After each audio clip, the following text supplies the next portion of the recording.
ते अवसर रघुवर रुक पाई, केवट पार ही नाव चलाई। रघुकुल तिलक चले ए भांति, देखो ठाड़ कुल सिधर छाती। देखो ठाड़ कुल सिधर छाती। उसी समय श्री रामचंद्र जी का रुख पाकर वे केवट ने पार जाने के लिए नाव चला दी। उसी समय श्री रामचंद्र जी का रुख पाकर केवट ने पार जाने के लिए नाव चला दी। इस प्रकार रघुवंश तिलक श्री रामचंद्र जी चल दिए और मैं छाती पर वज्र रखकर खड़ा खड़ा देखता रहा। मैं आपन कि मैं कहूँ कलेसु, जियत फिर ओली राम संदेशु। अस कह सचे बचन रहे गयऊ, हानि गलानि सोचु बसु भयऊ। श्रुति बचन सुन तहि नर नाहु, पर उदरनि उर दारुण दाहु। तलुपत विषम मोह मनो मापा, माजा मनहु मीन कहूँ व्यापा। माजा मनहु मीन कहूँ व्यापा। रामा करि बिलाप सब रोवे रानी, महा विपत्ति के मुँह जाई बखानी। महा विपत्ति के मुँह जाई बखानी। सुने बिलाप दुखऊ दुख लागा, धीरजऊ कर धीरजु भागा। धीरजऊ कर धीरजु भागा। मैं अपने क्लेश को कैसे कहूँ, जो श्री राम जी का यह संदेशा लेकर जीता ही लौट आया। ऐसा कहकर मंत्री की वाणी रुक गई। वे चुप हो गए और वे हानि की गिलानी और सोच के बस हो गए। हानि गिलानी सोच बस भयऊ। सारथी सुमंत्र के वचन सुनते ही राजा पृथ्वी पर गिर पड़े।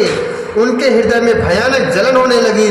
वे तड़पने लगे। उनका मन भीषण मोह से व्याकुल हो गया, मानो मछली को मांझा व्याप गया हो, अर्थात पहली वर्षा का जल लग गया हो। सब रानियां बिलाप करके रो रही हैं। करे बिलाप शवरो वही रानी, महाविपत्ति के मुझाए बखानी। उस महान विपत्ति का कैसे वर्णन किया जाए। उस समय के विलाप को सुनकर दुख को भी दुख लगा और धीरज का भी धीरज भाग गया। भयऊ कोलाहलु अवधियति, सुन नृपिराउर शोर। विपुलो बिहग बन परे उनिस मानो, कुल से कठोरो। विपुलो बिहगो बन परे उनिस मानो, कुल से कठोर। राजा के रावल अर्थात निवास में रोने का शोर सुनकर अयोध्या भर में बड़ा भारी कोहराम मच गया। ऐसा जान पड़ता था मानो पक्षियों के विशाल वन में रात के समय कठोर वज्र गिरा हो। प्राण कंठ गते भयऊ भुआलू, मन विहीन जनु व्याकुल व्यालू। इंद्री सकल बिकलु भई भारी, जनु सर सर से जे बनु बेनु बारी। कौसल्या नृपो दीखो मलाना, रवि कुल रबेयते यौ जिय जाना। और धर धीर राम महतारी, बोली बचन समय अनुसारी। बोली बचन समय अनुसारी। नाथ समुझी मन करिय विचारु, रामि वियोग पयोधि अपारु। रामि वियोग पयोधि अपारु, कर निधार तुम अवध जहाजो। चढ़े सकलो प्रिय पथिक समाजो। चढ़े सकलो प्रिय पथिक समाजो। राजा के प्राण कंठ में आ गए, मानो मणि के बिना सांप व्याकुल अर्थात मरणासन्न हो गया हो। इंद्रियां सब बहुत ही विकल हो गई, मानो बिना जल के तालाब में कमलों का वन मुरझा गया हो। जनु सरि सरि सिज बनु बिनु बारी। जनु सर सर सिज बनु बिनु बारी।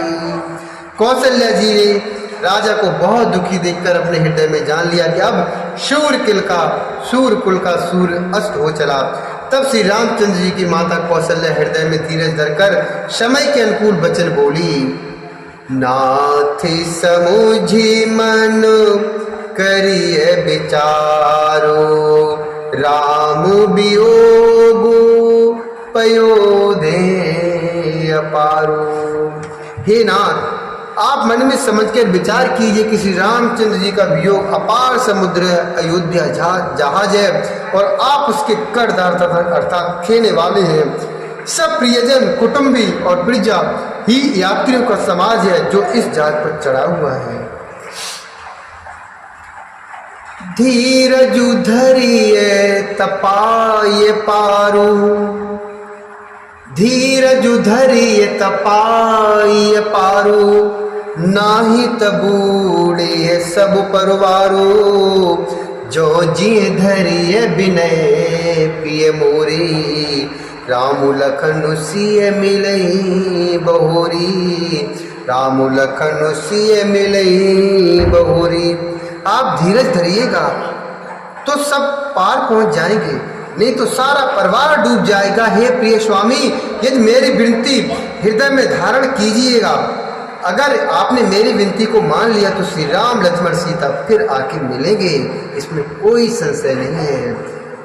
प्रिया बचन मृदु सुनत नृपु, चितियऊ आँखि उघारी।